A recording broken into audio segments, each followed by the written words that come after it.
Venerable Chodron, Venerable Sirs, Sisters and Brothers. First of all, I would like to thank organizers of this occasion, especially to Bhumingsa Temple also, for the invitation to come and give a short talk. I was given a topic, Four Immeasurables.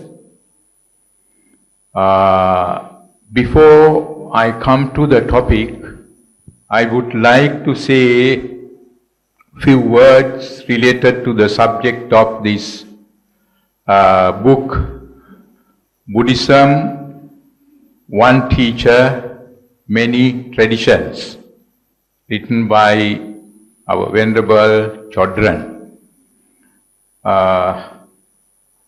Firstly, I have to say I am sorry I could not get the time to read.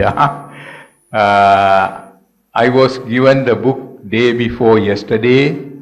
Then I had many things to attend, so I could not read, but I just turned here and there. So I am not going to say something very serious about the book.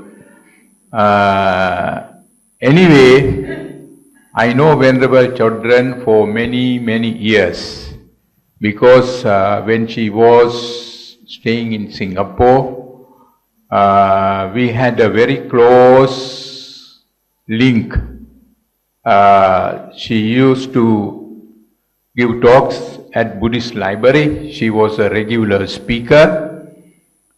And I still can remember, she had written an article to Mandala magazine. Mandala magazine was published by Buddha Dhamma Mandala Society. She had written an article for that, and she mentioned about three traditions and her relationship or link with three traditions also. In that article, she mentioned about other traditions. She's belonged to Vajrayana tradition. I think I am right, Then she had mentioned about other traditions, Theravada, Mahayana and Mahayana also. And mentioned there, she was able to have even closer relationship, with other traditions. Not that she didn't have closer relationship with her own tradition, but she mentioned there she had very close relationship with other Buddhist traditions, Theravada and Mahayana, and known to many teachers of other traditions. And she worked very closely with them. She managed to work very well with them. That's what she mentioned there. So I don't surprise to see she has written this book after quite a number of years. I think she is one of the best person to write something on this subject about three traditions. It is not something which is easy. Even writing something or a book about one tradition is not easy. Our Buddhist traditions are very vast. These traditions have grown, developed for many, many years, for centuries. So, writing something about three traditions is a very difficult task, but I know she is one of the most capable persons to do it, because to write a book about three traditions, writer has to be non-biased person, writer must have very close relationship with three traditions. So she is a person who has all those qualities. So I think this should be a very good book. I turn a bit. So those who want to know about three Buddhist traditions, this will be very useful. We have a kind of weakness, we Buddhists. If we are attached to Theravada tradition, we do not want to know much about Mahayana tradition or Vajrayana tradition. We stick to Theravada tradition and try to criticize by looking at some of rites and rituals or some of the practices. Without knowing much or without knowing anything about other traditions, we like to criticize. Then other traditions, the people belong to other traditions also have the same problem. Some people belong to Mahayana tradition. They actually sometimes do not know much about their own tradition also, but very clever to criticize traditions of other people, other Buddhist traditions. Then Vajrayana, I am not there to say anything about that. I think Venerable Chodron know. Some may have some criticism. I think criticism is okay if it is constructive, but without knowing about other traditions, there are some people, they say their tradition is the only good tradition or best tradition, greater tradition, and critical about other traditions. We have this weakness, but still I can say Buddhists are better than many other religious traditions. We are good for criticism, but we don't fight. We don't quarrel, we don't go to wars to protect our our own tradition, which is very negative. The Buddha used a word for this, that means protecting own tradition by being madly attached to it. The Buddha said ditti paramasa, Pali term. Ditti is view. Paramasa is, I don't know any other English word to translate it. Madly attached. If you are madly attached to your own tradition, you won't be able to understand the beauty of other traditions. So you will miss lot of beautiful things. So the Buddha criticized that way of having a view is as a very negative view.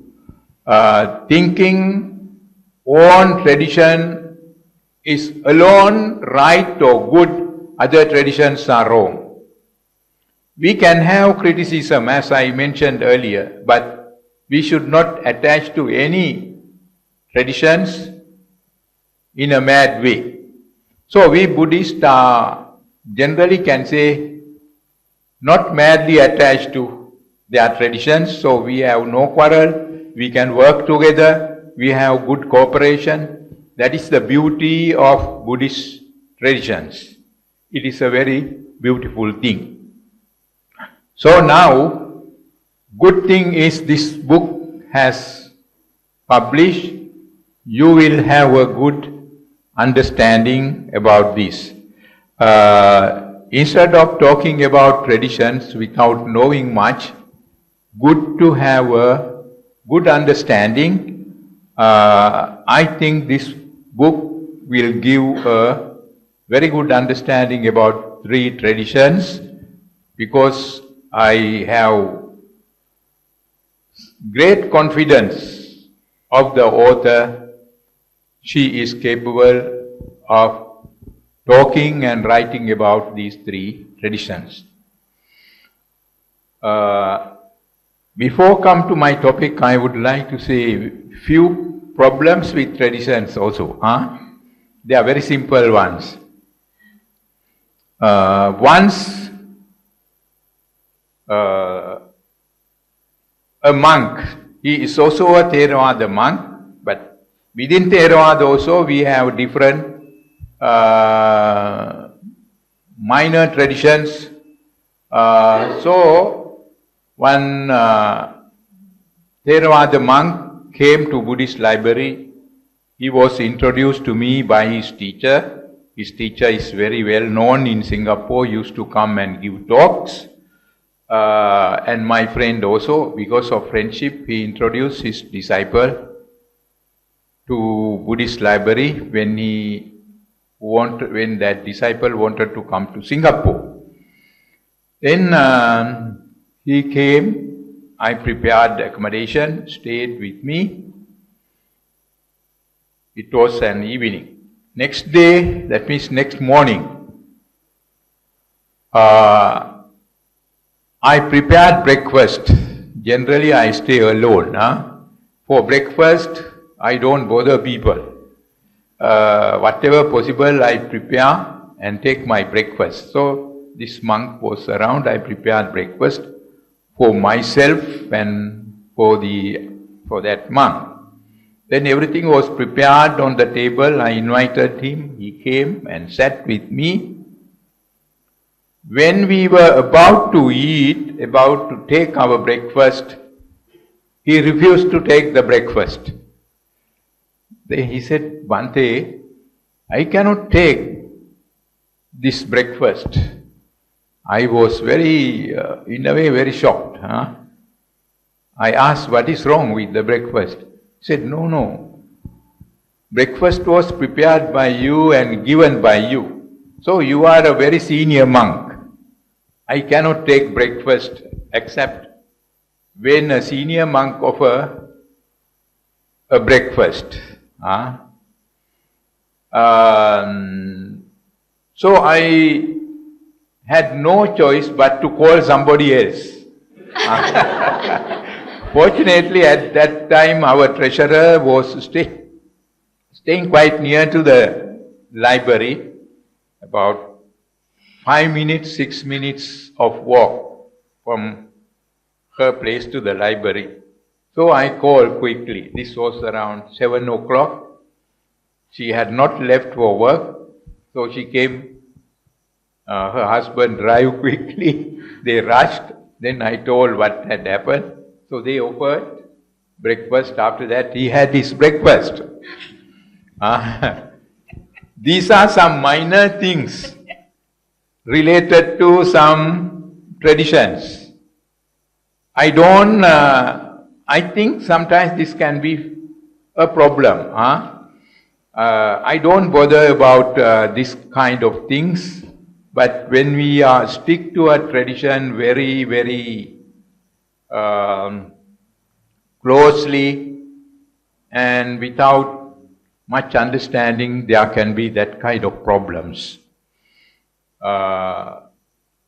Then in our Theravada tradition, I do not know much about Mahayana or Vajrayana tradition. Generally, especially forest monks do not handle money. But some forest monks, they handle checks. So, even some forest monks or Theravada monks who do not handle money have checkbooks also. Can sign checks.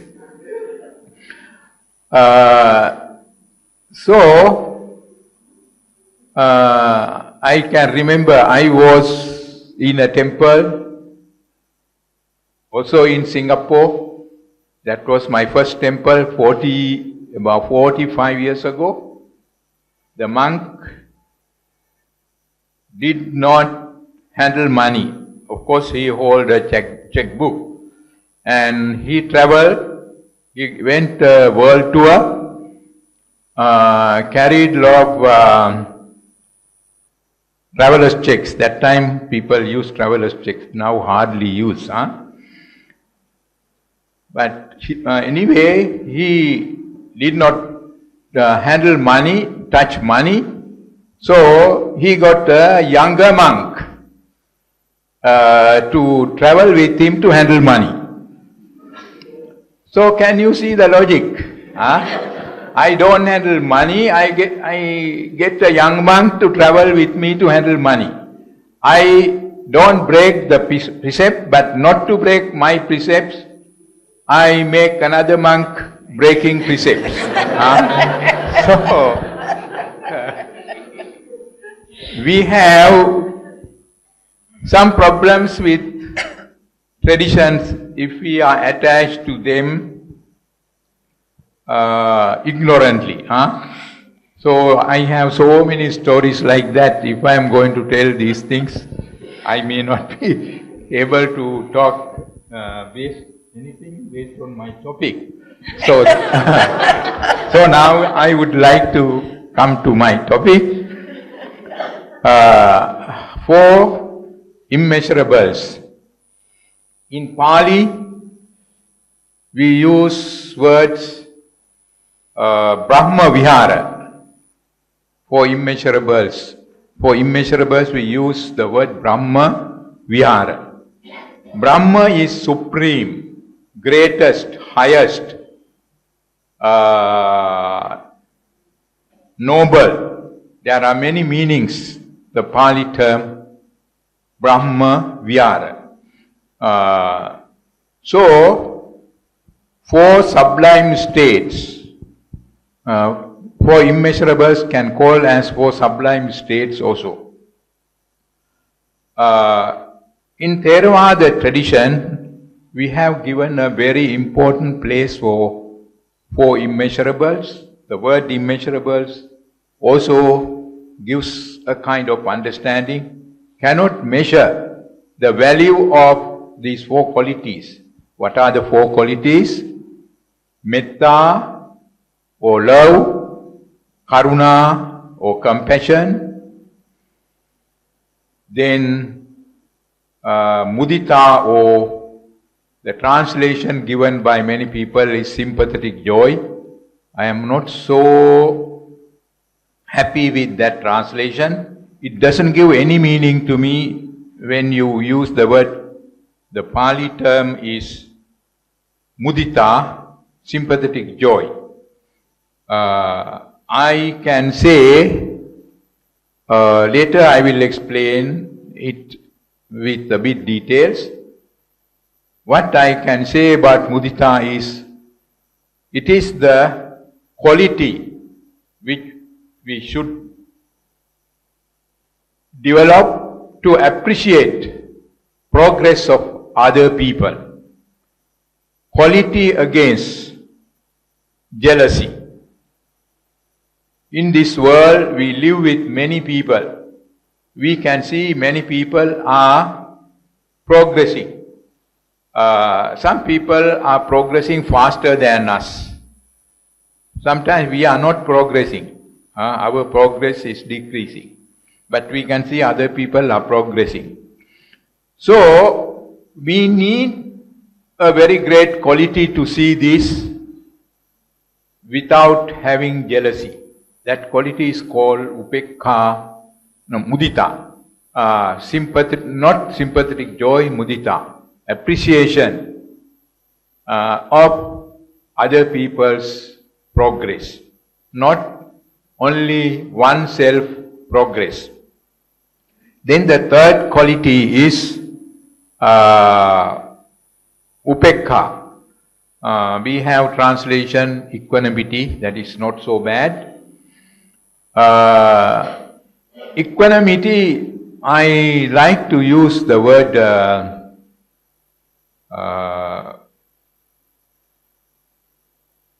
the wisdom. Equanimity is very close to wisdom. Maturity. A better word is maturity for my understanding. A person who can practice equanimity or upekha should be a very matured person. not in age. Person can be very young, yet he can be a matured person in certain ways. When he faces certain situations, certain problems, negative experiences, if the person can stand firmly without collapsing, without having negative thoughts, such a person is a matured person. But when we talk about the maturity or about a matured person, highest matured person is the Buddha. I call Buddhahood is the highest maturity. So upekha is, the quality upekha is very closely linked with enlightenment. Only an enlightened being can have highest maturity. But it doesn't mean we cannot have it. We can have it, although it doesn't go to that level. We can have the maturity. To have maturity, we need wisdom. Without wisdom, cannot practice the maturity. So these are the four immeasurables.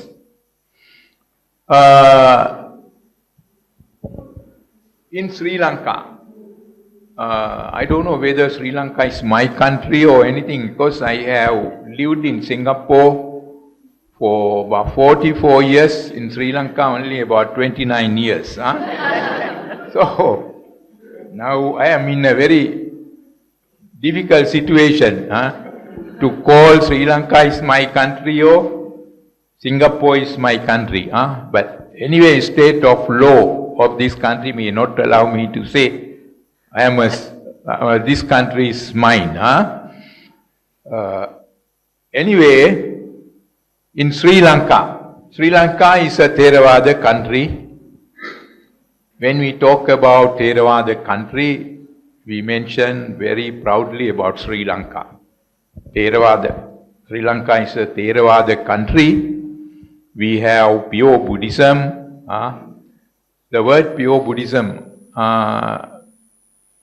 attribute to a country is not a very good thing. That's my understanding. In any country, pure Buddhism can exist, but it exists within people's heart. Not really with traditions. Pure Buddhism and tradition, these two are two different things. So we say Sri Lanka is a pure Buddhist country.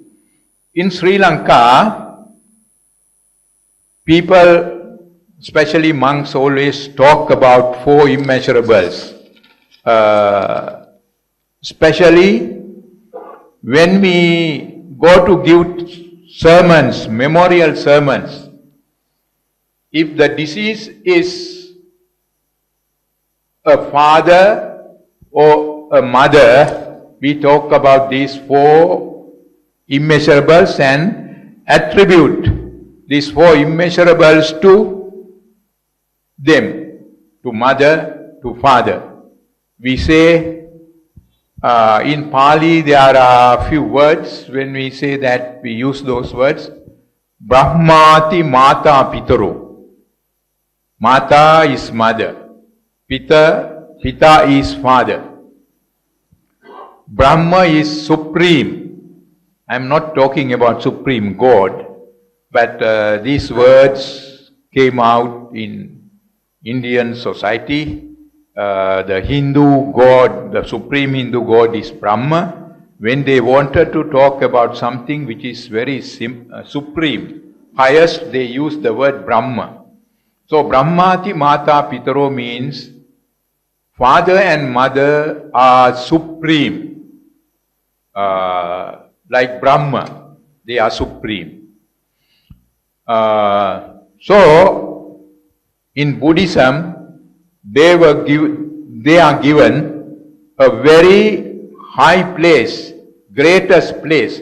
In Theravada tradition, they were given a very they were given highest place, calling them supreme beings. And sometimes we compare them to the Buddha also, only in one aspect. If you want to respect the Buddha, if the temple is very far away, if you have no time to go, always we say no time, that is like a fashion also. We are always busy, no time to go to Buddhist centers or Buddhist temples. But you have to understand the advantage of going to Buddhist centers. I am not going to talk about that. So, you can have the Buddha at home. Your mother is a Buddha, your father is a Buddha, because they have those 4 supreme qualities. You can pay respect, you can look after your mother, you can attend to your mother, you can attend to your father, look after them, respect them. Then, not going to temple or Buddhist center is not so important. Not going to temple is not a serious problem, because you have your father and mother at home, they are like the Buddha. Because they have these 4 qualities towards children. They are the only people can have these 4 qualities up to a higher level towards on children. So in that sense they are supreme, they are very great.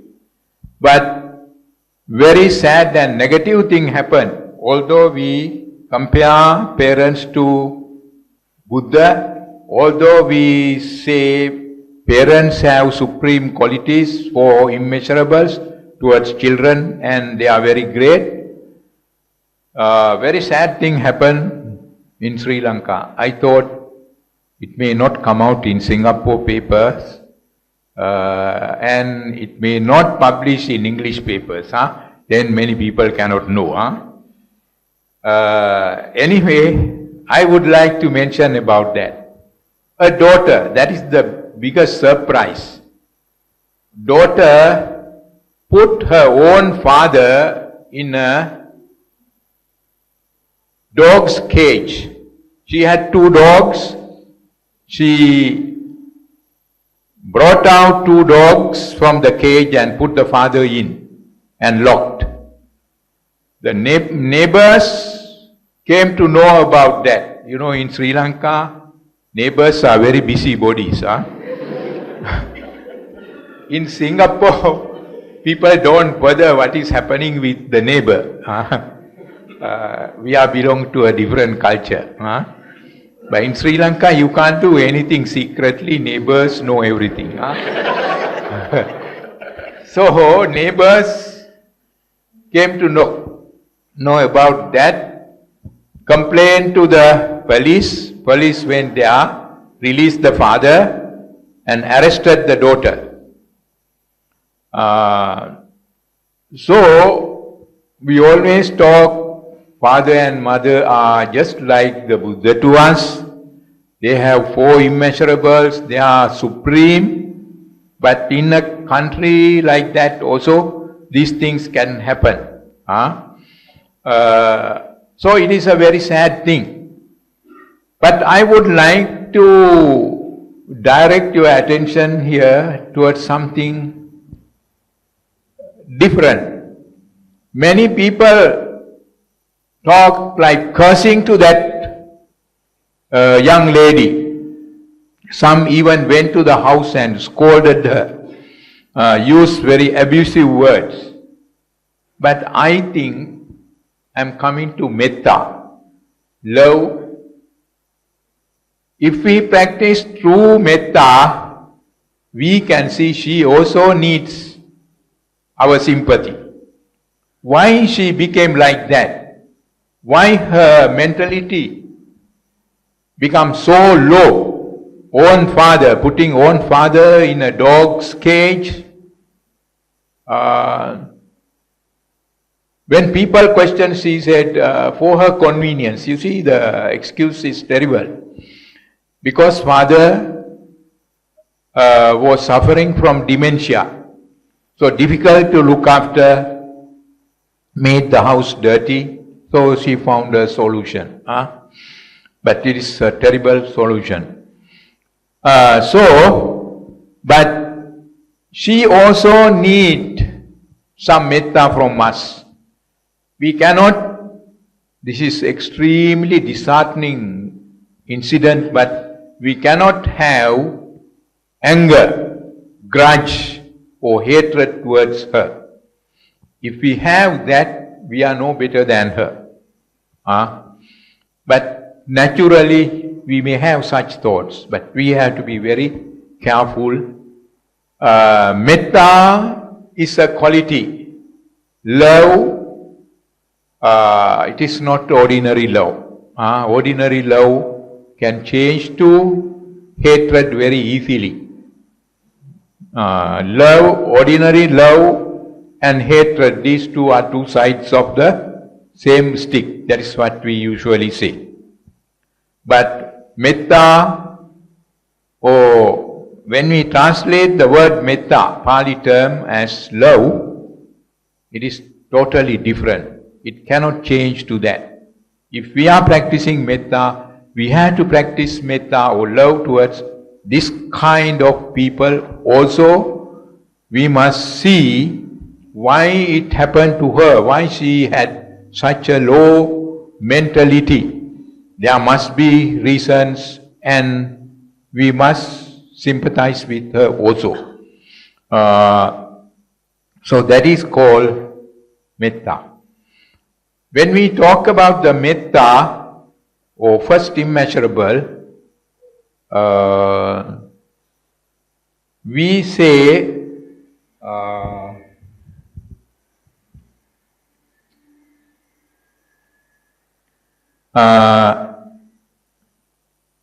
universal love, universal benevolence.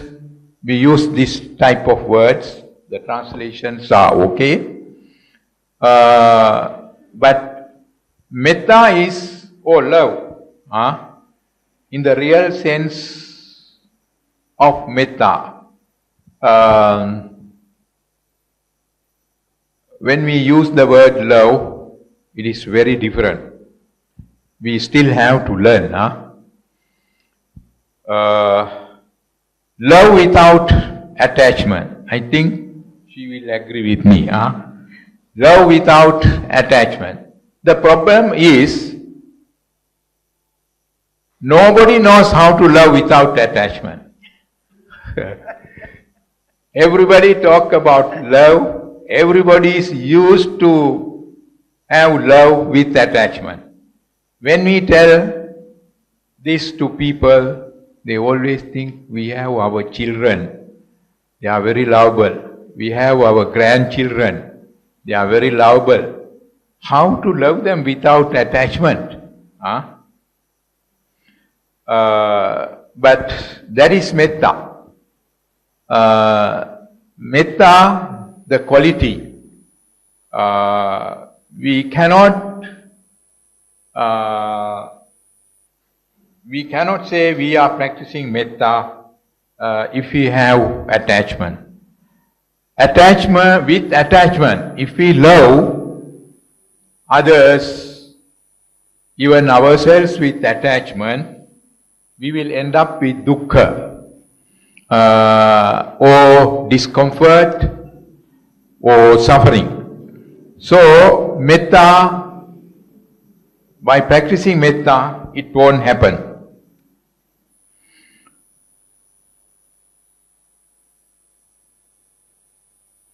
So that is a thought which should be practiced with selfless interest. But I think I may have taken more time already. So I don't think I can go for details. If you want details during the discussion, you can ask.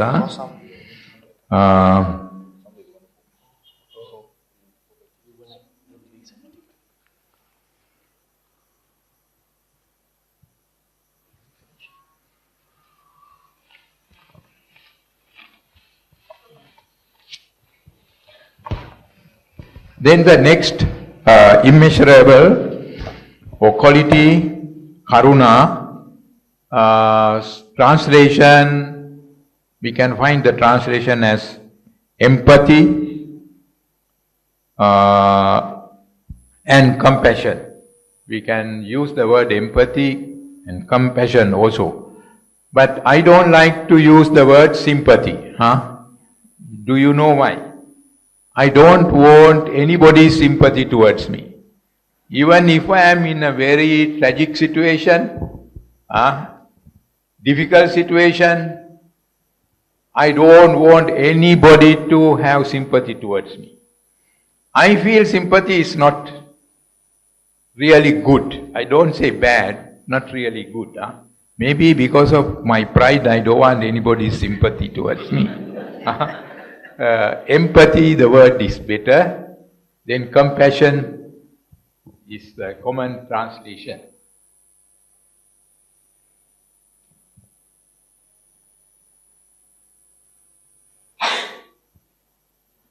The empathy or compassion can be directed at 5 levels of discomfort.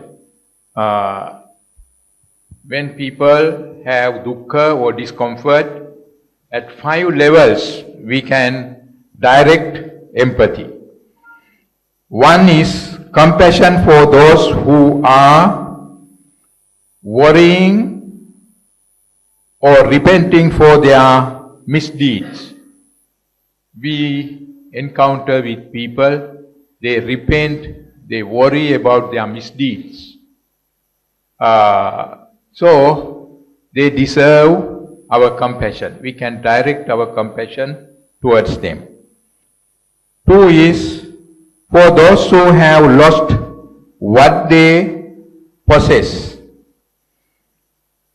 Some persons through death of beloved ones, they are going through a difficult period. They deserve compassion. Compassion should arise in such occasions.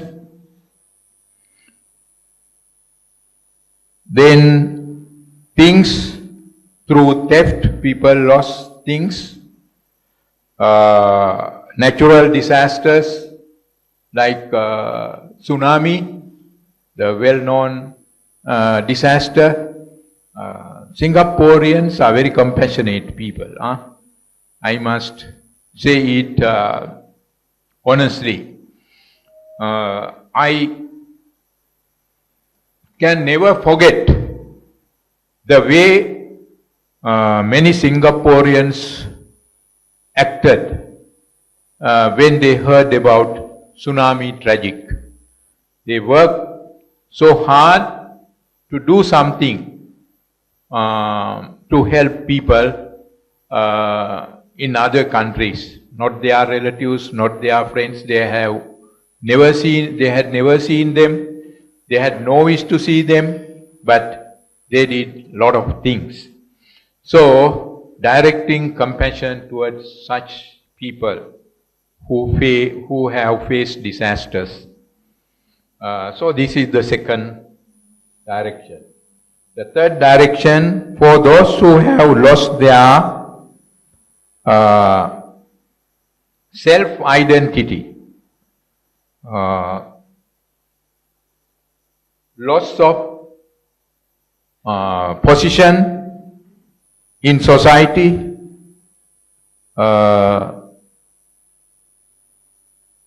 suffering from identity complex, loss of position in the society is quite a common thing. Some people have very good name, many followers, even some religious leaders also face this problem. They are like heroes, many people worship, but due to some reason suddenly they will lose position, even may have to go to the jail. We cannot be happy, although they may belong to other traditions, other religions, but we cannot be happy about that. They also deserve some compassion. Why did they become like that? We have to think in that way and develop compassion. Then the fifth direction, for others less privileged beings and suppressed people. Some people suffer a lot as a result of having less privileges. Some people suffer a lot as a result of suppression. Sometimes we cannot do much for them, even that they really deserve our compassion. If it is possible, we need to help them. Then third immeasurable, mudita, I have mentioned about that, so I try to avoid it.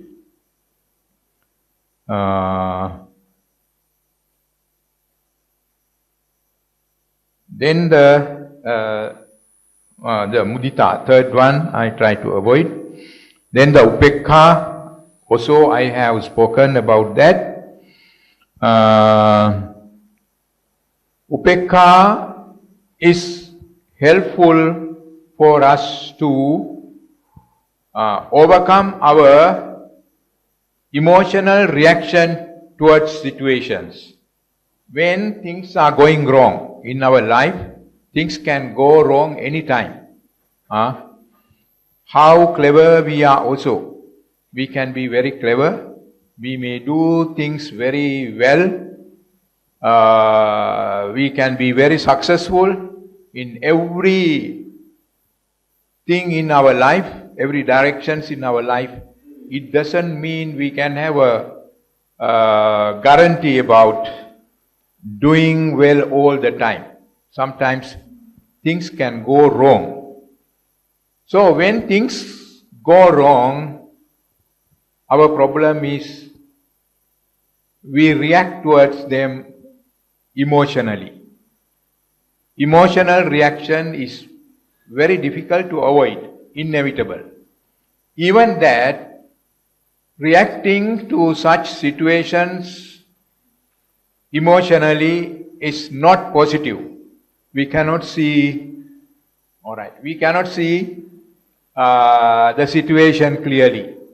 We cannot find solutions, right solutions when we react emotionally. Instead of reacting, we must respond to such situations. We must act responsible way, then we will be able to find solutions.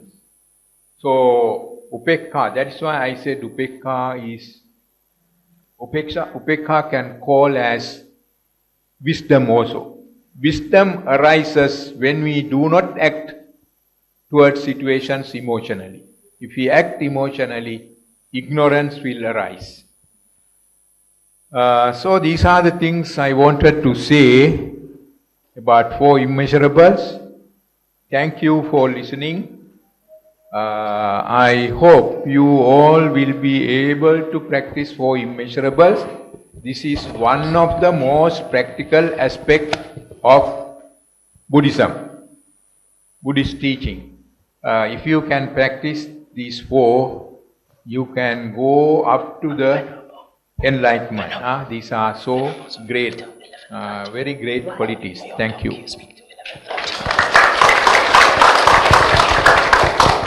Thank you, Bhante, for your sharing.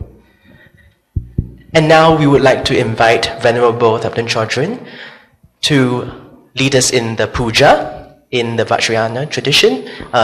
We will be showing the slides so everyone can follow through. It will be in English.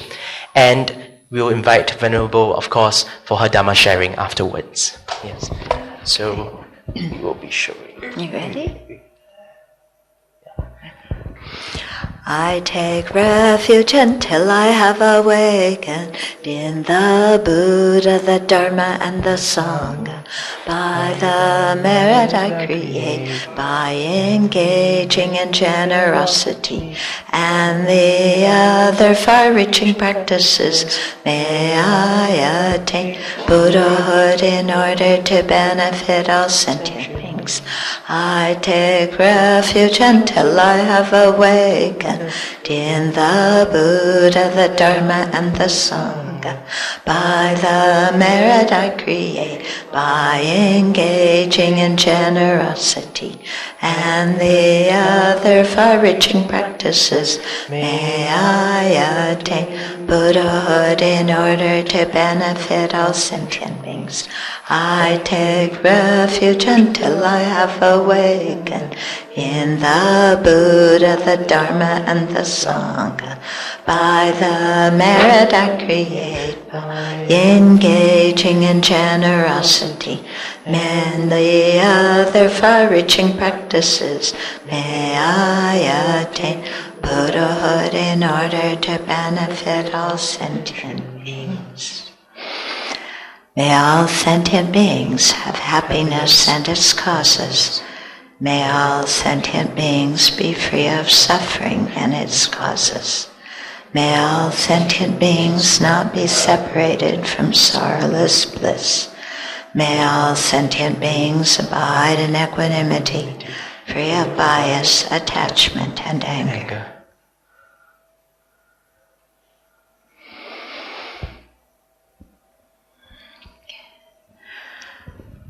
So before beginning, I want to thank Bhante so much for coming and joining the panel, and thank the organizers, and thank the sponsors who are sponsoring the book for free distribution. Very kind of all of them.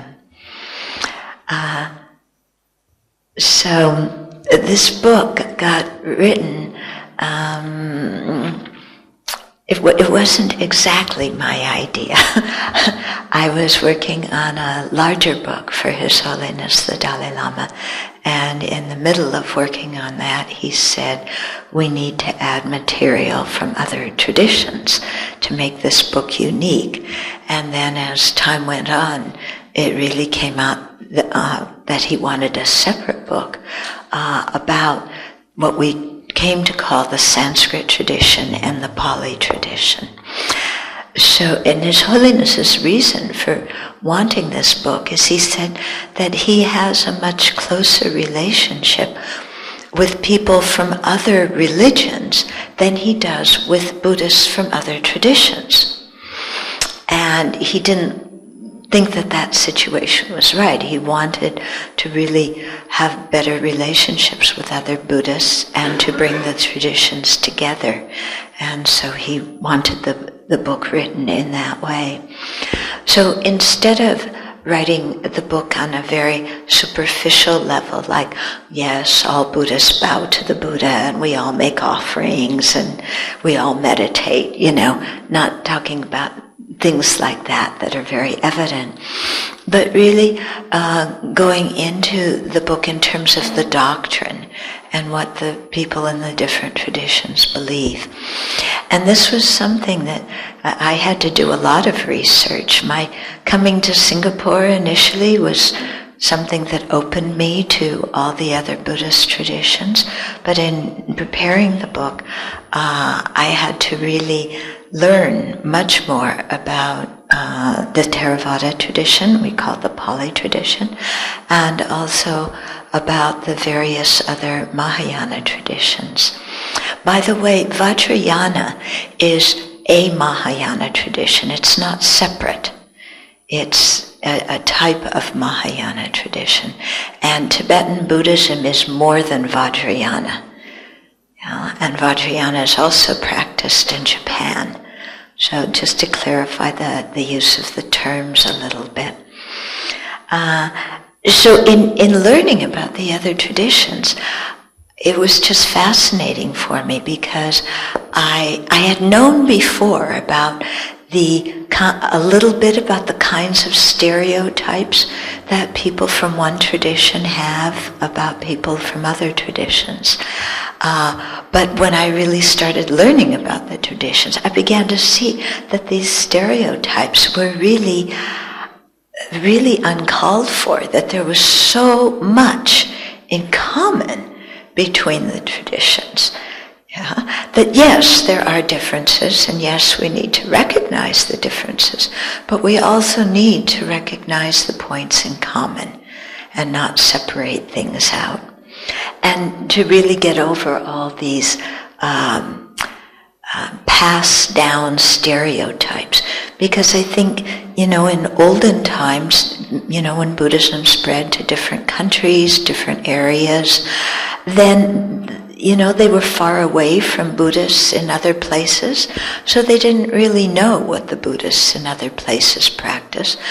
They never met them. Maybe they heard a little bit and then they developed an idea. And then also, I think until recently, the Buddhists didn't really meet together so much. And when they did, they all spoke different languages, so they couldn't talk together, directly. So that's something in the last couple of generations that's being overcome. But I remember when I came to Singapore, being faced with some of these traditions, and one time walking in a park and a man coming up to me and he said, "And what's my lucky number to win the lottery?" And I said, "I have no idea." And he said, "But you practice Tibetan Buddhism, don't you?" "Yes, I do." "Well, you practice magic. You should be able to know my lucky number." "Sorry, I don't practice magic." Yeah. And another time, when I was living in Hong Kong, one man offered lunch dana, and during the lunch dana, he said, "Oh, do you practice Vajrayana?" And, I do some Vajrayana practice. I said, "Oh, so you have sex and you drink?" Like, "No." No, that's not what Vajrayana practice is all about. And I quickly wanted to end the lunch dana. Yeah. So I was seeing those kind of things. And then of course from the Tibetan side, they think that all the Chinese do blank-minded meditation, that they just sit there spaced out meditating on nothingness, which is not true. And then they say the Theravadas are selfish. And I remember many years ago, I don't know if you remember this, Bhante, but it's very clear in my mind. It was many years ago, and one Tibetan group had invited me to come to Singapore. And so when I came, they did not want to reimburse my air ticket. And that put me in a very difficult position because I didn't have very much money, and they had invited me, and, I didn't know what to do. Then sometimes went on, and during the visit, I was speaking at the Buddhist library, and so of course I met with Bhante. We've been friends, and I have great regard for him for many, many years. And I was sitting there, and he said, and I don't know how he found out, he said, I heard you had difficulty, with your air ticket, and here we want to help. And he passed me the money for the air ticket. And I'm going, "Oh yeah, and all these Tibetans say the Theravadas are selfish." Like, this is not holding water, yeah? So, we really have to overcome these kind of stereotypes. They're completely uncalled for. Yeah? So, especially in the topic of the Four Immeasurables, which is our topic today, the traditions come so closely together in how they teach. When I was reading the Visuddhimagga by Acharya Buddhaghosa, and his description of the Four Immeasurables, or Four Brahmaviharas, it was so close to the way that the Tibetan tradition explained it, and also brought up many points that I hadn't learned in the Tibetan tradition that really helped me to understand the Four Brahmaviharas in a much deeper way. And even today, listening to Bhante, I learned a lot, especially when you talked about equanimity, being close to wisdom. Because in preparing for today, I thought I could go through the Four Immeasurables like we read here and go through them like that. But I thought, Bhante will probably do that and there won't be much for me to add. So I thought I have to approach this in a different way. So in one of the tantric practices that I do, they have the Four Immeasurables. And the first three are the same, so I'll go briefly through them. But the last one, anupekkha, equanimity, it's presented in a different way than it usually is in the Theravada and the Mahayana traditions. And it has to do with generating wisdom.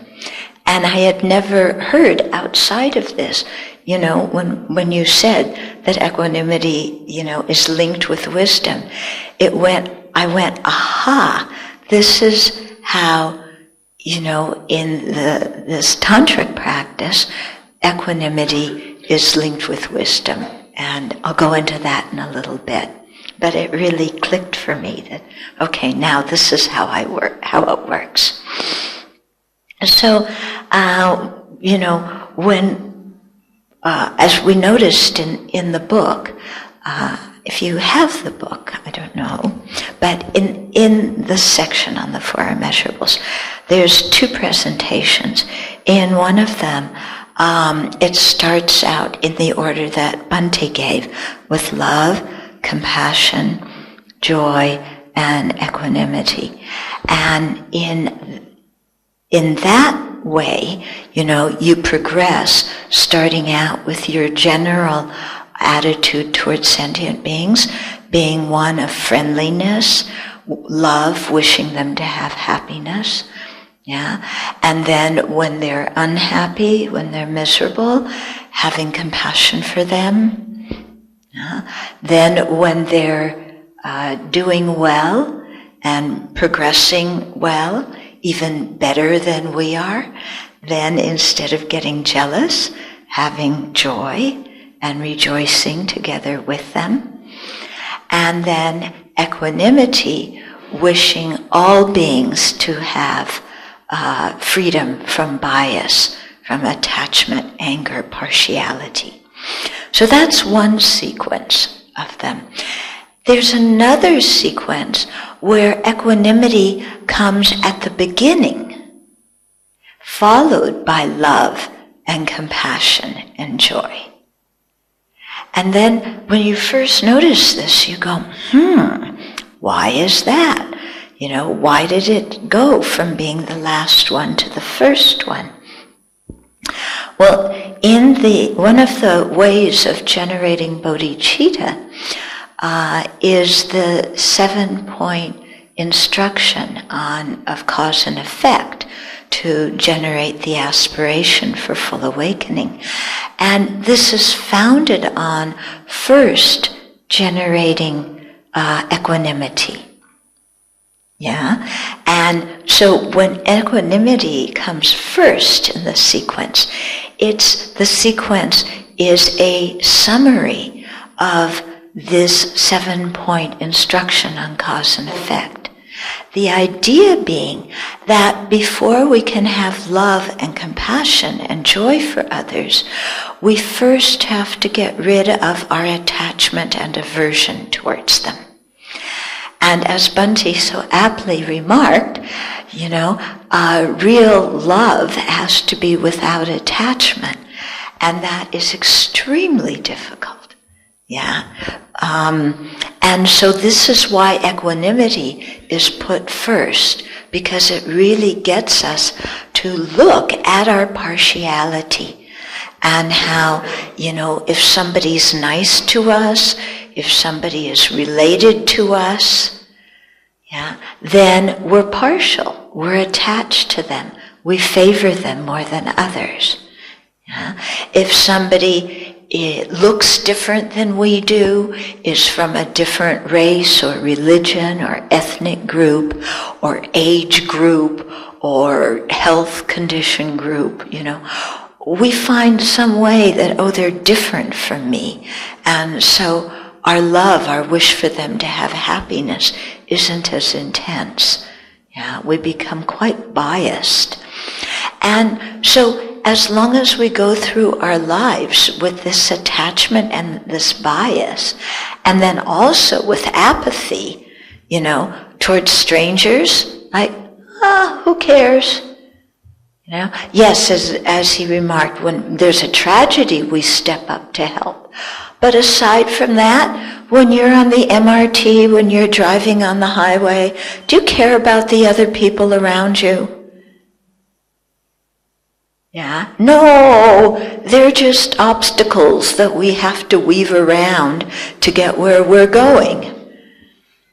It's true, isn't it? And if they cut you off on the highway, then they go from being a stranger who you feel apathetic towards, they jump into the enemy camp.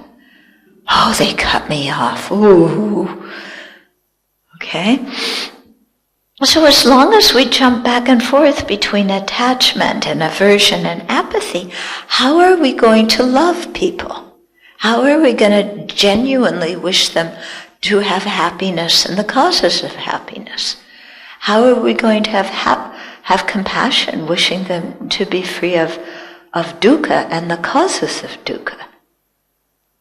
Everything's going to be contaminated with our partiality. Yeah? And our partiality all centers around this false assumption that we're the center of the universe. And we all hold this assumption. Of course, we're too polite to say so. Last night at the talk, I asked people, do you think you're the center of the universe? Everybody goes, no. I said, you're being very polite. Now tell me the truth. Yeah? Because we all think we're the center of the universe, don't we? Yeah? And my happiness comes first. Yeah? Then the people who are nice to me, their happiness comes next. Yeah? Because they're more worthwhile. Yeah? Then maybe strangers. I don't care much about strangers, but yeah, okay. If they really need some help. But then people we don't like, do we have love and compassion for them? What do we say about those people?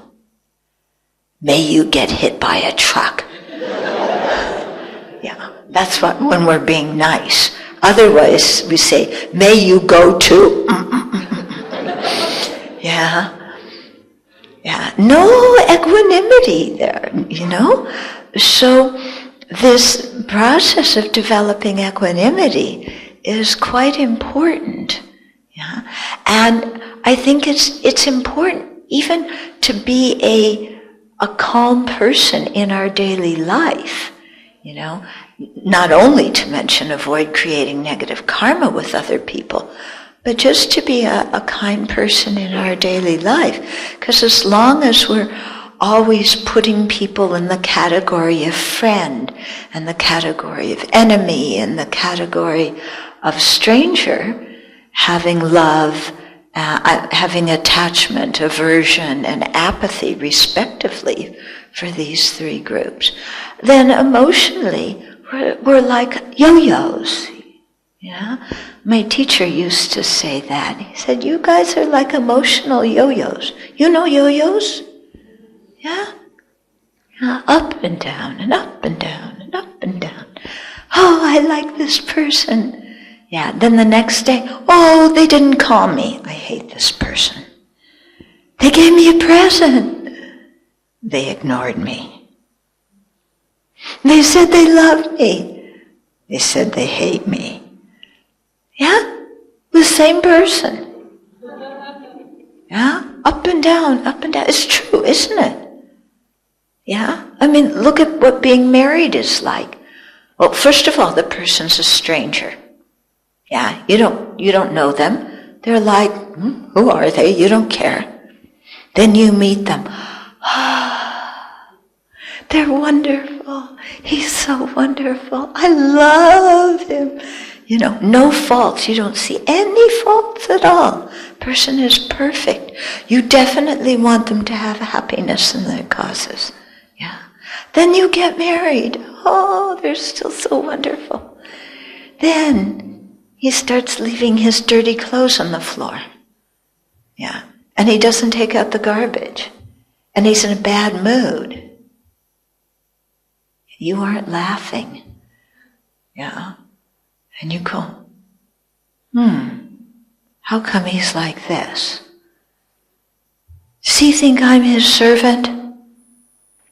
Oh, he used to say he loved me. Now he just gives me orders. Right? Okay.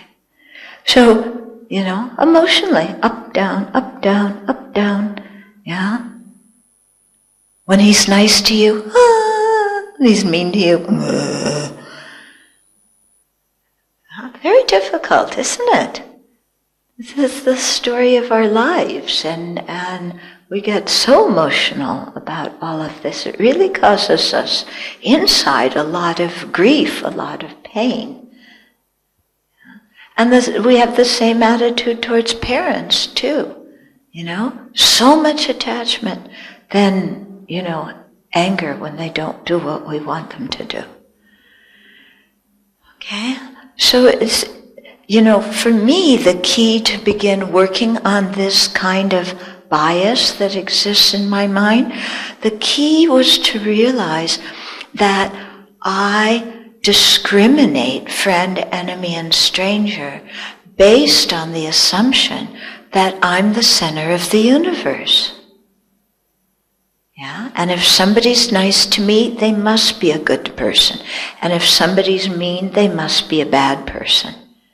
And if somebody doesn't affect me one way or the other, who cares? And to really look at that attitude within myself and see how completely wrong it is. Yeah? Why should I favor people who are nice to me when everybody equally wants to be happy and equally wants to be free of suffering? What good reason is there to favor people who boost my ego over people who don't, when everybody wants happiness and no one wants suffering? When I really sit and ask myself that question, I cannot find a good reason to favor some people and be against other people. And in fact, sometimes it even seems to me that I should have more love and compassion for the people who harm me than for the people who help me. Because the people who harm are suffering. Yeah, they're suffering. That's what makes them do what they're doing. So aren't people who are suffering intensely the objects of our compassion? So when I look closely, I really had to, and I still have to work on it a lot. Believe me, I haven't mastered this. But this thing of bias, it doesn't make any sense when you really ask yourself for some justification. It doesn't make any sense. Yeah? And especially in the world political situation that's happening now. You may know there's just been another mass shooting in the U.S., our second one in 1 week, in a public space. And it looks like the FBI is now looking at it as a possible terrorist activity, because the wife in it right before the attack on her Facebook, pledged allegiance to ISIS. Yeah, so they're looking at it as a terrorist attack. And, then everybody in the country just goes, oh, these people, they're terrorizing us, they're evil, they're bad, they're this, they're that. And then everybody gets so emotional and gets so filled with anger and hatred. And then the poor refugees that want to come in the country, who are also fleeing ISIS, we don't want to let these people in, they're going to become terrorists. Everybody starts, thinking in a very biased, confused way. And I look at it and, I definitely don't like ISIS, I think that their philosophy is very mixed up and confused. I think their actions, many of the actions are abominable. But I try and separate the people from the actions. Yeah, the actions are abominable. Yeah, the people are suffering. Those are human beings who have the Buddha nature, who have the potential to become fully awakened, but it's totally buried under their ignorance, anger, and attachment. Completely buried, so much so that they think that killing other people is going to bring them happiness. That's real confusion. That's real ignorance and suffering when you think that killing other people is going to bring you happiness. Yeah. So aren't these the people I should have compassion for? If they're that confused and that suffering? Yeah. That doesn't mean I agree with their actions. Having compassion for somebody does not necessitate agreeing with their actions. I disapprove of their actions and their philosophy. But as individuals, those people, who, either the ones who did the terrorist attack or the ones who a couple of days ago did the attack in San Bernardino, or the one who, 5 days before that did an attack in Colorado Springs, when I think, the one in Colorado Springs, he's still alive, but all those other ones, they're dead. What realm were they born in? What is their future life? What are they experiencing right now? Right before you die, you kill a lot of people, and your mind is filled with hatred. What are these people experiencing now in their next life? Incredible suffering and misery. Yeah. How can I look and rejoice at people being reborn in the hell realm? Yeah. What kind of person does that make me if I rejoice in somebody else's misery? No matter how horrible their actions were. Yeah. So to see you can criticize the actions. The person has the Buddha nature. We don't have to hate the person. Okay? We don't approve of their actions, but we don't have to hate those people. Okay? And so similarly in our daily life, people who do things we don't like. Yeah, maybe a colleague at work, or the person who cuts you off at the highway. Maybe even your boss. Yeah. When I come to Singapore, the people who people complain the most to me about? Their boss. Every time, Q&A sessions, especially when I'm talking about working with anger, all the questions. My boss. Blah, blah, blah, I think, maybe sometimes people need to practice some compassion for their bosses. And bosses have some compassion for their employees. Okay? So to really try and remove that bias, so that our mind can remain stable, not so yo-yo like that. Okay, then I wanted to go into a little bit this, the way that the Four Immeasurables are spoken of in the Yamantaka sadhana.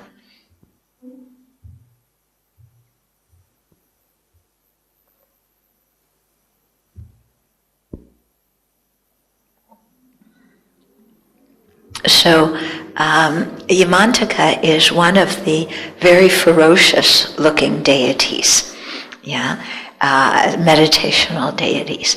So people often look, why do you have these ferocious looking deities, Isn't Buddhism supposed to be peaceful? Yeah, what's the story? Like this. Well, the ferocious deities are not ferocious against sentient beings. What they're ferocious or wrathful against is our afflictions, our mental defilements, especially our ignorance, our anger, our attachment. Okay?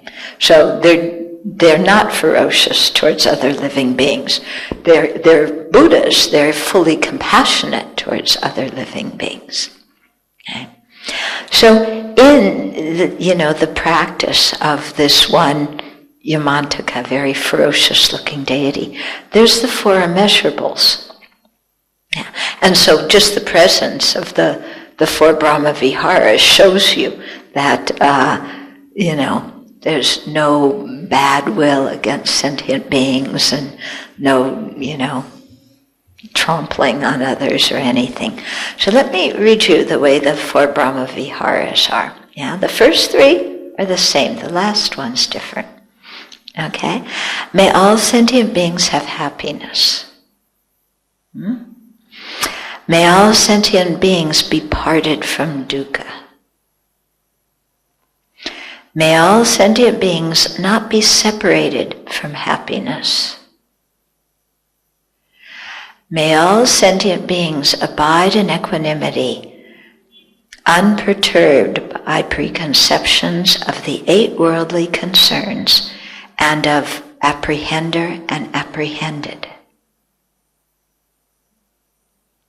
Okay. So let's just start at the beginning, make a few remarks about the first 3. So may all sentient beings have happiness. Usually it says happiness and its causes. This is actually, it's a short phrase, but there's a lot to contemplate here.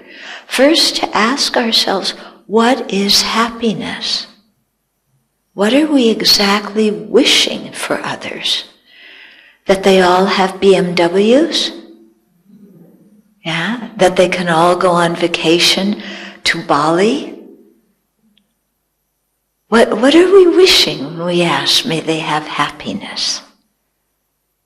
Do we only think of happiness in terms of worldly happiness? Sense pleasure happiness? What about the happiness that comes from Dharma practice? What about the happiness that comes from having love, compassion, joy, and equanimity?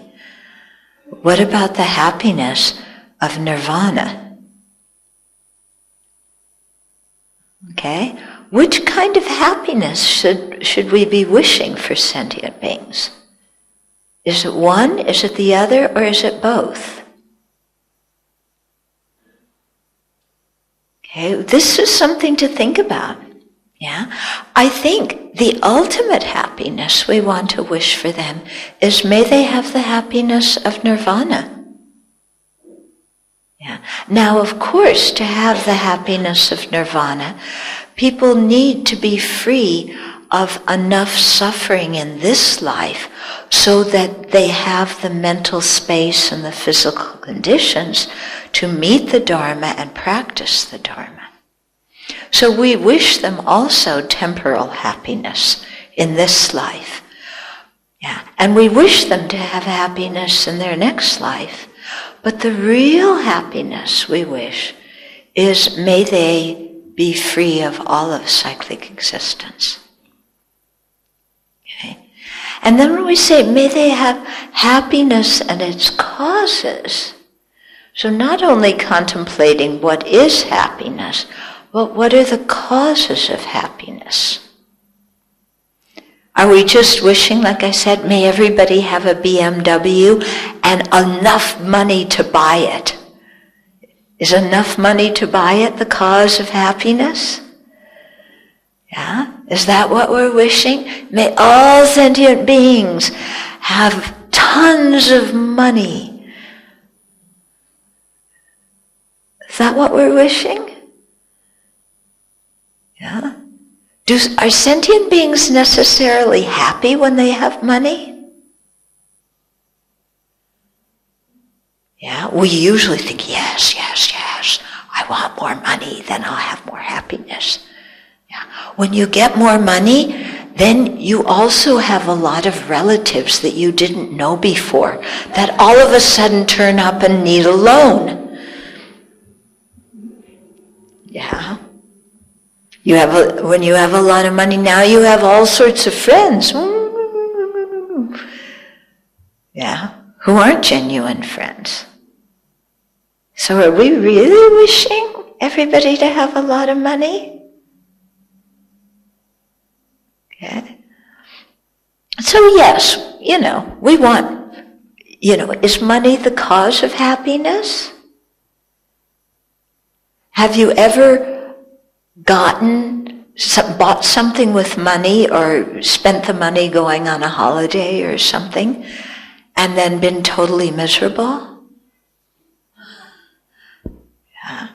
And when you have lots of money, oh my goodness, then you have so many more worries. The stock market went down. Oh no! Yeah. Oh, the stock market went up. Oh, it went down again. Oh, they're going to raise the interest rates.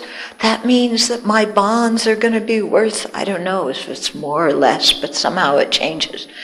Yeah? And there's so much worry. Oh, what's happening to my money? Yeah. Then I have to pay taxes.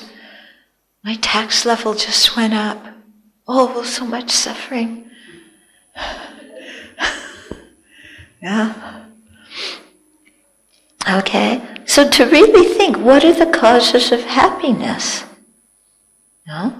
From a Buddhist viewpoint, what's the cause of happiness? Is it money? What is it? Virtue. Yeah, virtuous actions. Yeah, abandoning the 10 non-virtues. Yeah, doing the opposite of them, being generous, keeping ethical conduct, practicing fortitude and patience, reaching out to others in kindness. That's the cause of happiness. Okay. So when we wish sentient beings to have happiness and its causes, we need to really think about what is happiness, what are we wishing for them, and what really is the cause of happiness. Okay? There's a lot to think about in that one sentence. May sentient beings have happiness and its causes. And so similarly, with compassion, may all sentient beings, be free of suffering and its causes. So again, to think about what is dukkha and what are the causes of dukkha, so that we can really wish, sentient beings to be free of dukkha and its causes. Yeah? And then may all sentient beings never be separated from happiness. Yeah? This is a way of rejoicing at others' good fortune and avoiding jealousy. Usually when others have good fortune, do we rejoice? Oh, you're going, yes. Really? When your enemy has good fortune? When somebody else in your company gets the promotion and you don't, do you go, oh, I'm so happy for them? Or do you go, oh, why did they pass over me and give the promotion to that person? They didn't deserve it. I deserve the promotion. Yeah? How do you really react? Yeah? Yeah? When your ex-boyfriend gets a new girlfriend, do you say, oh, good? Even if you were the one who broke up with him? Yeah? Or if your ex-girlfriend gets a new boyfriend, even though you broke up with her, do you say, oh, good? Yeah? When somebody else, has more success in their Dharma practice, do we say, oh, good? Or do we say, oh, I want to be like that. Oh, they should. Okay? So learning to rejoice is big protection against bias. Very big protection. Protection against jealousy. Yeah? So that we can honestly look when somebody has good fortune, either worldly good fortune or Dharma good fortune. They, are gaining Dharma realizations and everything, to say, fantastic, I'm so happy for them. And have our heart really mean that. Okay, then the last one on equanimity. Okay? So may all sentient beings abide in equanimity, unperturbed by preconceptions of the 8 worldly concerns and of apprehender and apprehended. Okay, so unperturbed by the preconceptions of the 8 worldly concerns. And do you remember what the 8 worldly concerns are?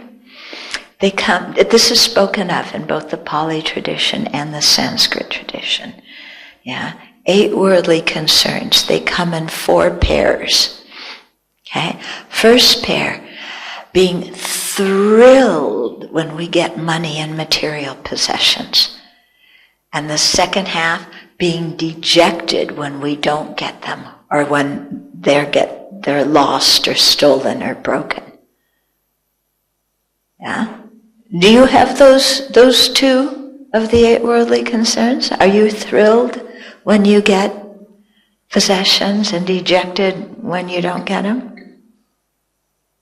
Yep. Okay. So we have those 2. Does that make you happy in your life? Being an emotional yo-yo, being thrilled and dejected? That make you happy? Oh, I won the lottery. Oh, they're going to tax the whole thing. Huh? It's not so pleasant. Okay, second pair of the 8 worldly concerns. Being thrilled when people approve of us and praise us. Yeah. And then feeling dejected when people disapprove and when they criticize us. Yeah. Do you have equanimity between between praise and criticism? No, we don't, do we? We get praised, we get criticized, Yeah. Then the third pair is about reputation, being so delighted when we have a good reputation and so dejected when we have a bad one. Yeah, we're like that too, aren't we? Last one, being so overjoyed when we have nice sensory experiences, see good things, hear the music we like, pleasant odors, nice food, right? especially good food, nice tactile sensations, and then being very upset when we're, our five senses are uncomfortable. Okay, so these 8 we're very involved in our life, very involved in. What kind of karma do we create with being attached to material possessions, praise, reputation, sense pleasure, and having aversion for loss of material things, for criticism, for notoriety, for displeasure, unpleasant sensations? What kind of actions do we do to get the 4 delightful ones and avoid the 4 unpleasant ones? Yeah? Do we do actions motivated by love and compassion, generosity? Or do we do actions motivated by greed, anger, and confusion?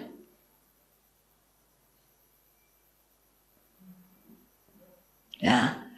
We create a lot of negative karma in relationship to these 8 worldly concerns.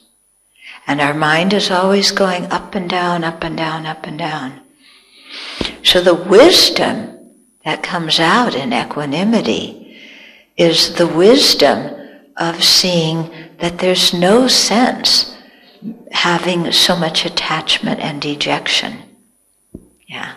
That all these things are impermanent. That all these things are dukkha in nature. Yeah. That all these things are not self, they're selfless.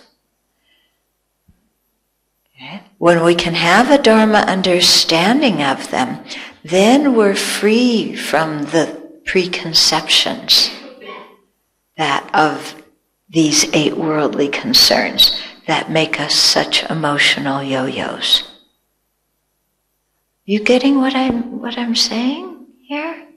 Yeah, so do you see how the wisdom has to come in so that we really understand the 3 characteristics? And that helps our mind be calm. And then the second part of it here was, may all sentient beings be free from the preconceptions of the 8 worldly concerns and of apprehender and apprehended. Okay? Apprehender and apprehended. That means that there's a subject here apprehending an object there. Yeah. Most of our perceptions are very dualistic like that. There's me or my mind on this side being the subject, and the object, external, cut off, unrelated, out there. So the apprehender and the apprehended. Okay.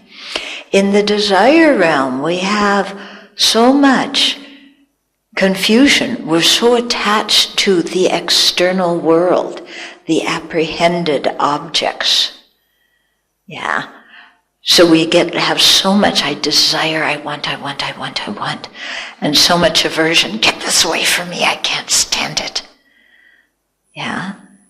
So there's no equanimity in our mind when we have apprehender and apprehended, because we're grasping ourself as some kind of true, substantial, inherently existent person, and we're grasping the external objects as also having some nature of their own, being totally objective, unrelated to our consciousness.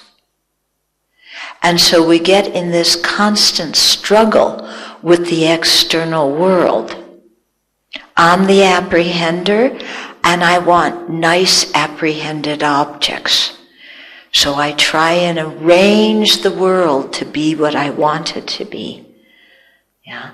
But my whole perception is false, because actually there's not a substantial, inherently existent apprehender or person, or an objective, substantial, inherently existent object out there.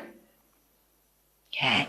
Only when we understand selflessness, only when we understand emptiness, and can abide single-pointedly in the union of shamatha and vipassana on emptiness, do we overcome these preconceptions of apprehender and apprehended as being totally unrelated and inherently existent. So that's a very high realization that we have to develop a lot of wisdom to understand. Okay. When we're able to understand, the real nature of the 8 worldly concerns, the real nature of the apprehender and apprehended, then our minds can really abide in equanimity. Yeah. Because we're seeing things as they really are, without all of our false projections on top of them. So that brings a lot of peace in the mind. Okay. So this kind of equanimity comes from the wisdom that knows the 3 characteristics, and especially the wisdom that realizes the ultimate nature, that realizes selflessness and emptiness. Okay? So, I think that's enough. Lots to think about here, though, isn't there? Huh?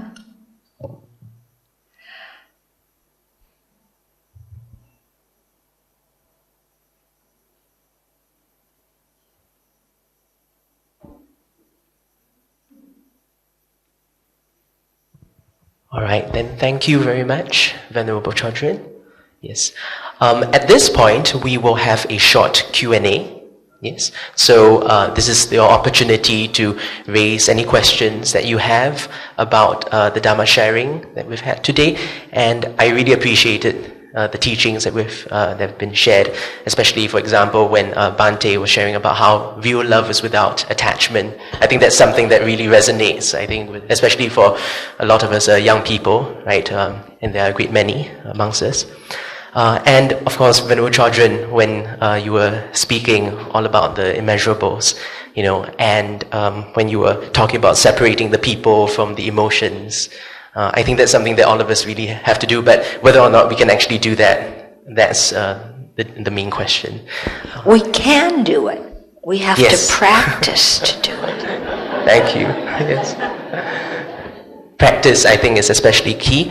Perhaps I'll just begin with the first question. Yes. Just on a personal basis, I'm starting out as a teacher now, and I think the classroom is one of the best environments for Dhamma practice, because I feel like often I have to be like a Yamantaka. I have to adopt, that kind of persona almost. If I could ask Venerable, how do we keep a balance between being gentle, being compassionate, and yet also maintaining that sense of discipline that's needed for anything to happen? Yeah. Okay. Do you want to start? And to open to both Venerables. I think you have to, in your heart, have the love and compassion, and then assess the situation and see which kind of behavior on your part is going to be more effective in dealing with the situation. Yeah. And I think it's always good to start out with the gentle approach. And if that doesn't work, then sometimes you have to be more forceful. But there's a way that even if you have to be more direct like that, that at the same time you are able to convey your affection for the person, your love and compassion for them, that you're not doing it out of anger.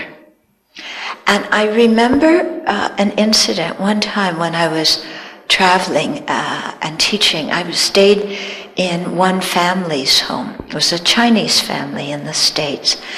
And the little boy, they had a little boy, and obviously he had just been disciplined because he came walking across the room crying.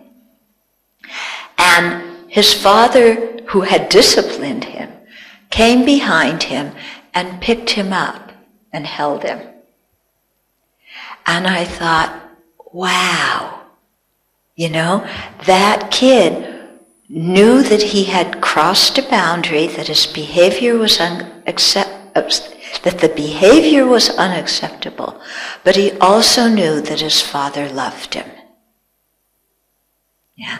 I remember when I was a child, when I behaved unacceptably, I felt like my parents screamed at me and then ignored me.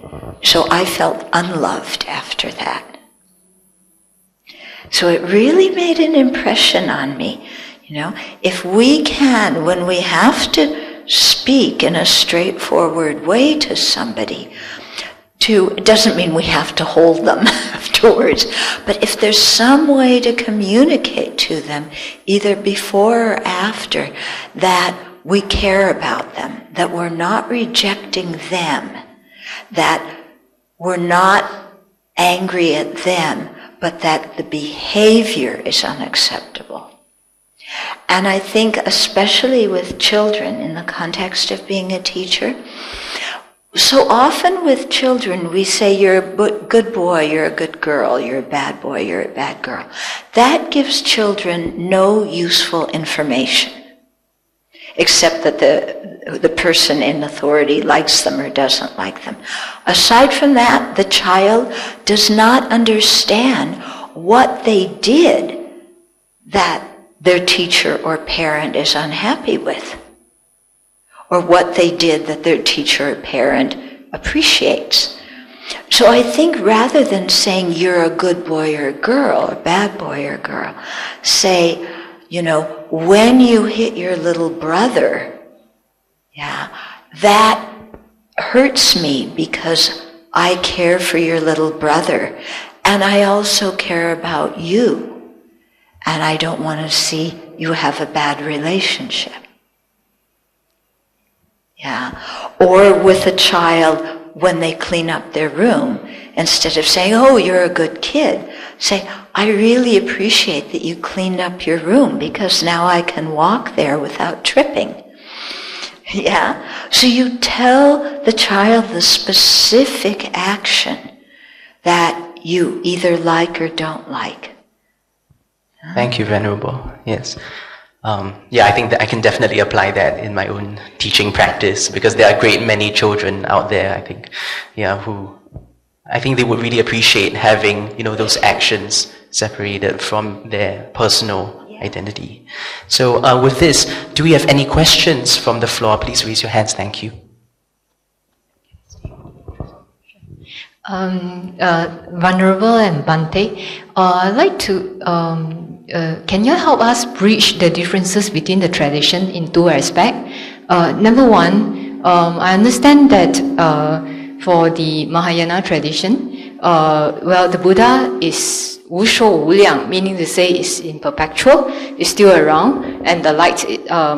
Whereas for the Theravada, the Buddha has enlightened, and so it's like a candle whose flame is being blown, so no longer around. So can you help us bridge that? And the second part is for a fully enlightened being, the Buddha, being rebirth, which is very different between the traditions. Can you help us on that? Thanks.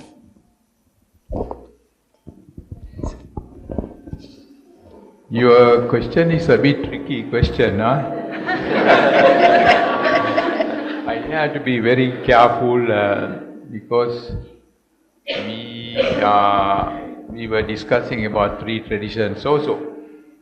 As you said, there are some differences. But one thing I can say, I am a Theravada monk. Sometimes I don't like to say I am a Theravada monk, because I try to be away from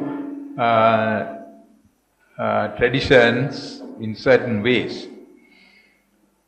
So, I don't say Buddha is no more with us, even according to Theravada tradition. The Bodhisattva Gautama attained enlightenment, he became Gautama Buddha, passed away, but it does not mean Buddha is not with us, no more with us. It is a quality, it is the greatest development. And some people ask, they went to the Buddha and asked, what is going to happen to you, if not, what is going to happen to enlightened beings after they passed away? The Buddha answered very carefully. You know, when there is a fire, we say there is a fire. Fire is burning.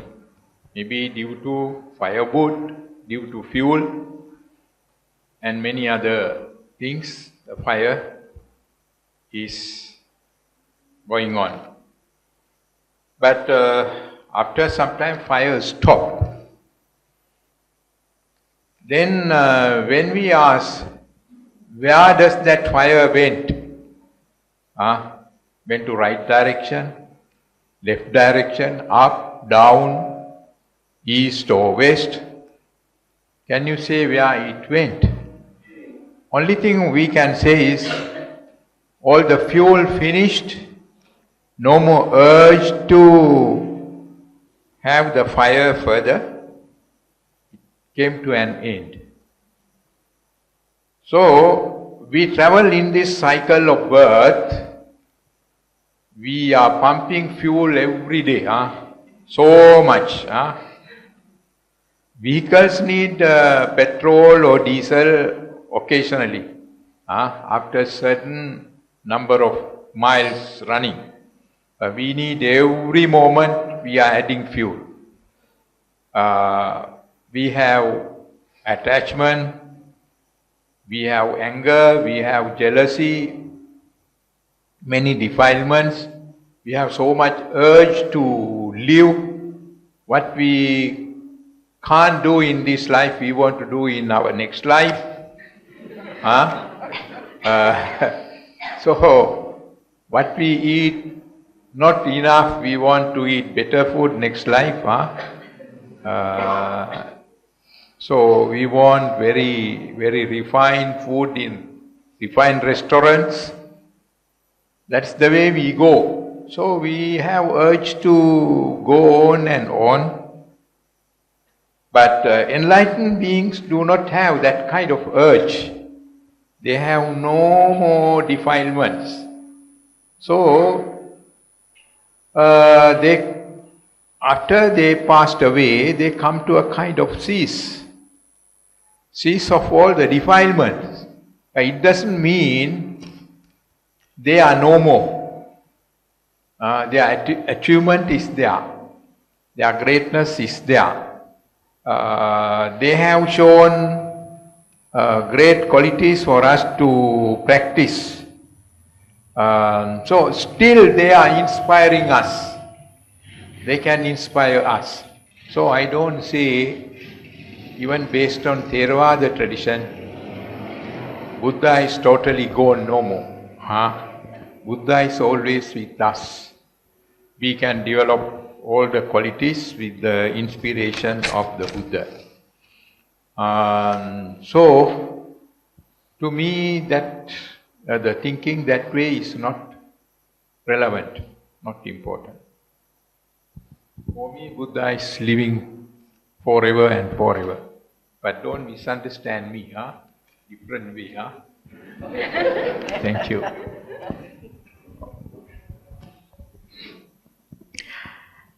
Yeah.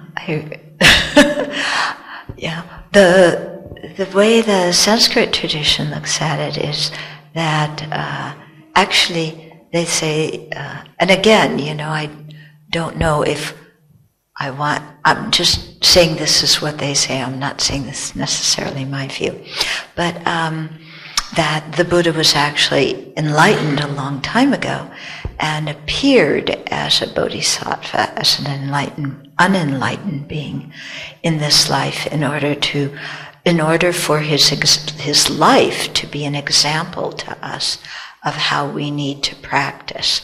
And so even though he was enlightened before, appearing that way and appearing to attain enlightenment again.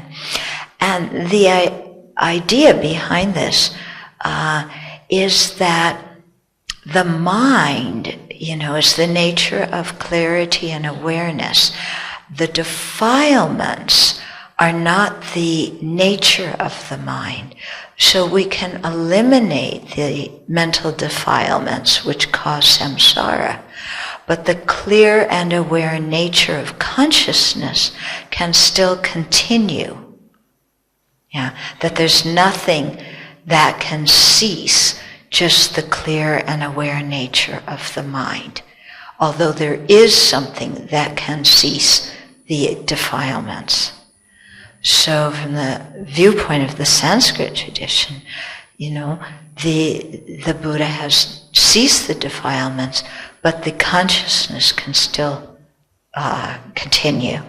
And because the Buddha had the greatest compassion for sentient beings and attained all these great powers through the force of his meditation, then he can appear in various forms in later times in order to help and guide living beings.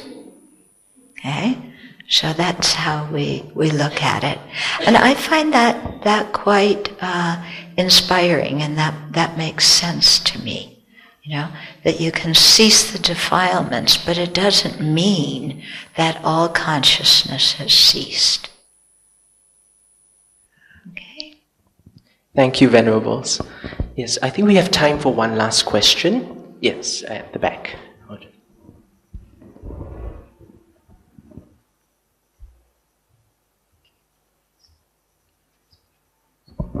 Venerable Chodron, good to see you again. John Chup here. Can I ask you a question, Venerable? It's not so related to today's topic, but it's happened to me a few years ago when I went to Kongtrot Rinpoche's teachings, and I brought back a Vajrakilaya Tanka poster. And the night I do the Vajrakilaya practice, and I went into a trance. The idam actually came into my body, and I performed a Lama dance the next day at my home in the old house in Geylang and in Kongtrot Rinpoche's place. So my question is, what is a Lama dance, Venerable? I'm sorry, that's really not a question I can answer. Yeah. The Lama dances are just a Tibetan cultural thing. They are not always done when people are in trances. And I really can't answer your question, I'm sorry. Is it liberation by seeing in the Bado Tono, when you see these Wrathful deities manifesting, then you won't be afraid? Something related to the Bado Tono or give blessings on the Nyingma tradition? The Bardo Todo, that book, the Tibetan book of the dead, is actually a meditation practice that people do after having been initiated by a teacher. And so those visions that are described in it are part of a particular meditation practice. They don't occur to everybody when they're in the Bardo. Okay, never mind. The last question is, how to attain Buddhahood in one lifetime? Tantric practice. Yeah, we have to practice very diligently and have complete conviction in the Buddha's teachings. be able to generate full renunciation from samsara, the loving, compassionate, altruistic intention of bodhicitta, have a full realization of selflessness and emptiness, and then work with the subtle body. So they say that we can attain one enlightenment in one life, but very few people do it. In fact, His Holiness Dalai Lama said that it sounds like propaganda.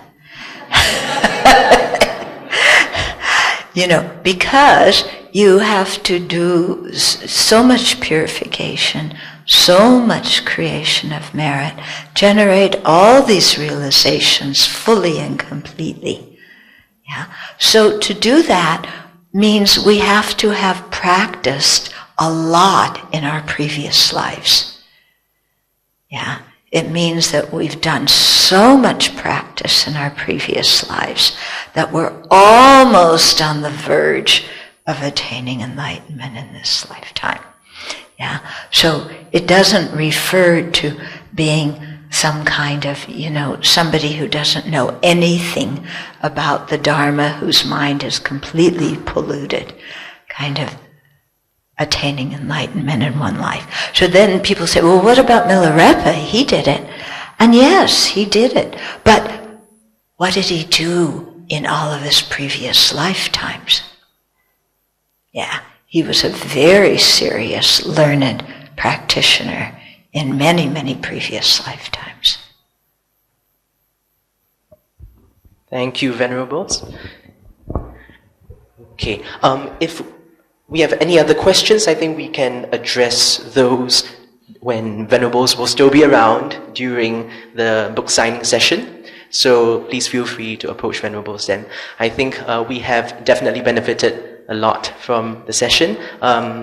We will have our dedication of merits, but perhaps just before that, can we give a round of applause to Bhante Dhammaratana and Venerable Chodron. Excellent. Okay. Now, just before we have the dedication, we'd just like to give a note of appreciation to our sponsors and supporters. So we just really like to thank everyone who's made it possible on behalf of Po Ming Si Temple. Of course, we'd like to thank Venerables, Bhante Dhammaratana, Venerable Chodron, for your very kind sharing. I think we've all gleaned many insights today. And to all our sponsors and donors, because all our copies of the publication have been very kindly sponsored. And we'd like to thank especially Sister Ang Hoi Hui, Brother Lim Yi An, Brother Lai Wei Chiang, Brother William Low, Sister Gillian Low, Brother Lim Kim Tong, and Sister Margaret Wei. And of course, we'd like to thank all our volunteers, of course, for Po Ming Si and for SAS. So Friends of Sarvasti Abbey, we're very happy to have you back again. You were here last year, you were here all the time actually. Yeah, so thank you so very much. You've been very, very supportive. And to all of you who have attended today's event, thank you all very much, brothers and sisters in the Dharma. Thank you. Now, just a quick note as well. Yes, we will have, I think, our announcement, after our dedication of merit. So first, if we may invite Venerable to lead us in our dedications of merits first, please. And maybe a few words by Bhante, if they so agree. Due to this merit, may we soon attain the awakened state of Guru Buddha, that we may be able to liberate all sentient beings from their suffering. May the precious Bodhi mind, not yet born, arise and grow. May that born have no decline, but increase forevermore.